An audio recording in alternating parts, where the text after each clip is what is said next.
Hello and welcome back to video number 2. This is what we call the productivity mind map. And what I'm going to do is walk you through step by step. So before we actually jump right in and show you different, productivity tools and all that good stuff, we're going to focus on first and foremost what we call idea dumping. So what I want you to do is, whether that is to pull out a piece of paper and pen or pencil, or if you want to utilize your iPhone or smartphone, that's fine too. But what you want to do is you want to list down all of the tasks or to-dos. So your list most likely may seem like a lot and can be overwhelming, and that's why the next steps are important. So what I'd recommend that you do is just pause this video, jot down all of your tasks and your to-dos. Now, you might be thinking, well, should this be my personal stuff if I'm focused on productivity of my business or my career? Yes, you definitely want to list down all of your tasks, your personal, your career, and your business, and even your fun time. Because what you're trying to do is you're trying to get an overarching view of all of your tasks. So that way we can begin to prioritize, which I'll show you in just a minute. And then once you have that list of tasks, and hopefully you've paused this video and you've done that, you want to itemize those tasks. And you want to itemize your list based on categories. So we're not trying to just prioritize the whole list. We are trying to look at the list of things that we have to do in the day-to-day things included, and then what we want to do is categorize them. So make sure that you create categories.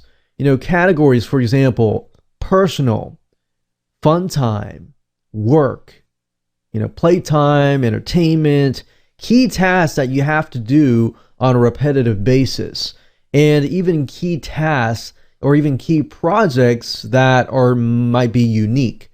So they can be consistent and they can also be unique. But what you're trying to do is you're trying to categorize them. So okay, I'm spending this amount of the day on personal stuff, and a lot of times we don't realize that until we really write it down. We don't realize that all of our time is being spent maybe on the phone, or maybe being interrupted, or maybe being distracted. And then once we realize that, we say, okay, now I can put stuff in place to prevent that from actually happening. So once you've created those general categories, what you want to do is you want to create subcategories. And the reason why is that if you think about the saying, when you actually complete a task, generally speaking, the task can be split up into baby steps. And by doing that, the actual task gets completed, right? So in a similar case, in this case, we are splitting up the categories and breaking them down so that we can see, okay, in our personal life, how much time are we spending towards these different tasks? But at the same time, which are these tasks belonging to, especially subcategory wise? So these are many tasks that you need to accomplish to get the bigger task complete.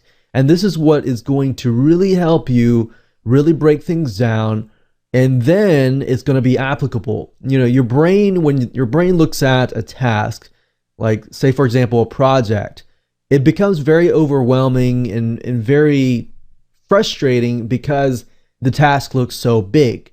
But when you break things down into subcategories and then categories, and then you are able to kind of see a roadmap of what's happening in your life. And that's when we can begin to define the priorities, which we'll talk about in video number 3.